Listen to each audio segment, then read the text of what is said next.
How do you launch a business when the Kenyan economy is dead? How do you launch a business when there is no money in the economy? Is it even possible? Actually, it is. What I'm going to try and avoid in this video is to give you a lot of theories, a lot of things from textbooks, yeah, many of which may not ring true.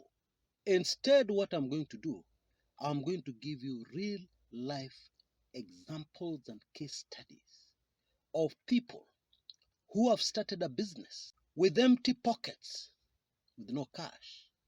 And these businesses have grown into multi-million, multi-billion enterprises. On this channel, I can assure you of one thing. You will never find videos that tell you nothing. You will never find videos that do not have any value. You will never find any videos that after taking in, you will not have learned a lot. You will not have been inspired. You will not have found a way out, because we live in very hard times. Those videos you will not find here.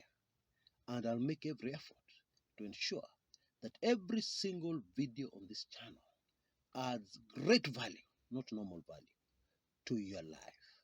So let's get on with this one. Real life examples to prove that even you, in these hard times when things look so difficult, can actually launch a business that will succeed and change your life and change the lives of many others. Oh, I almost forgot.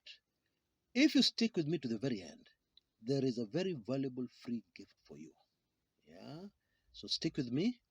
I'll talk about it right at the end of the video today. Right, let's get on with it. And I'm going to tell you two stories of people I actually know. One person entered the real estate business. Oh, you need a lot of capital for that, don't you? How do you enter the real estate business? Putting up buildings, yeah, and selling them or renting them without a single cent in capital. Impossible, you would say. You need a title deed, you take it to a bank, the bank proves that you can actually repay their loan, then they give you the money and you start a real estate business. Well, this example I'm going to give you did not do that, and with good reason. They had no title deed, they had no land, they had no money, they had nothing, yeah, except a brain and the determination. Yeah, that's all you need. In fact, that is much more important than capital. So this is what this person did. There was somebody who lived near them who had a problem. They were trying to sell off a piece of land, and they were trying to sell it very urgently because they needed cash, a lot of cash to do something. Yeah, an emergency of sorts. To cut a very long story short, this person, without any money of their own, subdivided that land, yeah, and earned a very huge, handsome commission from selling it. Instead of selling the 10 acres to one person, he subdivided it, I believe, to 50 plots or something like that, and sold those individually. And the sum of money he ended up with was much higher, much more than what the owner of the land was asking for. Okay, so he ended up with a very, very huge, handsome commission, and there were 3 or 4 plots which were unsold, which now became his, and he used his commission to put up buildings, yeah, to put up actually houses on those pieces of plots. And that's how he started his real estate business without a single cent in capital. Now, in my book, 101 Brilliant Business Ideas That Will Thrive in Kenya, I have listed another brilliant and even much more simpler way of getting into the real estate business without a single cent in capital. The second example I want to give you for now is also of yet another business that requires a lot of capital to start. A supermarket. Now, this man came from a very poverty-stricken background. And because he came from this kind of background, he didn't go very far in school. There was no school fees. So when he grew up, he knew he had no choice but to find a way to make money with his limited education. There was no way he was going to find a good job. Yeah, in fact, there was no way he was even going to find a job as a cleaner. Because as a cleaner, the first thing they ask you for is your Form 4 certificate. He didn't have that. He had not reached Form 4. But despite his problems and his background, He was a very happy guy. Yeah, he liked talking to people, and people liked him. Yeah, because he was not gloomy. In fact, he was never gloomy.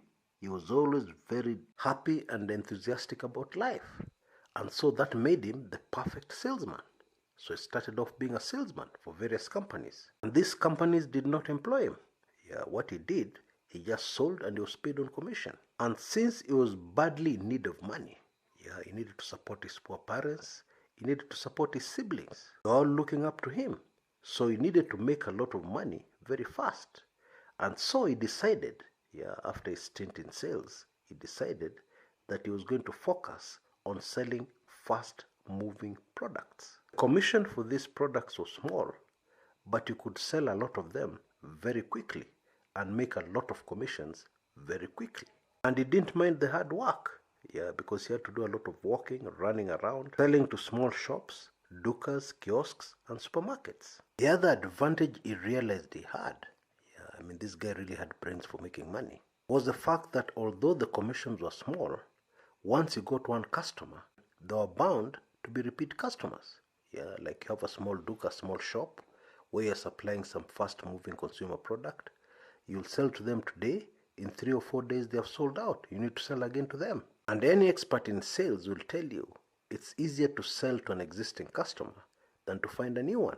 And so from nothing, he built up his income very quickly. And then he noticed that he was losing money from supermarkets. He was rapidly losing his supermarket customers. Why? Because the supermarket customers were directly buying from the factories and the wholesalers, in short, the people he dealt with. So supermarkets were jumping him and going directly to where he was getting his supplies. And the reason was because they were getting credit. Because they were placing large orders, they were being given 30 days, 45 days, 60 days, even 90 days credit. And of course, he was selling cash. And this is what gave him the idea of launching a small supermarket. Because he knew all these factories, he dealt with them every day. He knew all these wholesalers, he dealt with them every day. They knew him very well. Therefore, getting credit from them was no problem for him. So all he had to do was to rent a building. So he started off with a very small building. He took all these products on credit, stocked them, yeah, and started selling them off. And meanwhile, he continued supplying his old customers, small dukas, small shops all over Nairobi. And within a very short period of time, he had more than one supermarket. And these supermarkets were situated in buildings or in space that was much larger than what he started with. And before long, he had branches outside Nairobi, all over the country. And he started his supermarket chain without a single cent in capital. No bank loans. No rich relatives to finance him. All his relatives were poor. Folks, those are practical, real-life examples. They're not from a book. They're not fairy tales. Those are things that actually happened. So, if you're sitting there feeling sorry for yourself, believing that there's absolutely no way you can start a business until you get some large amount of money, then you need to know that all you're doing is offering excuses. I hope you enjoyed this video. Now on your screens right now, you can see the cover of a very valuable ebook that is usually sold, but I will give to you today for free. Yeah, and the instructions are very simple. All you have to do is to join our Google group, yeah, which will keep you informed of videos on this channel and also give you extra tips, assuming that you're very interested in the subject matter of this video that you've just enjoyed. Yeah, you can see details on your screens right now. Head there immediately, join the group, and immediately you'll have this valuable ebook in your hands. Until the next one, this is Chris.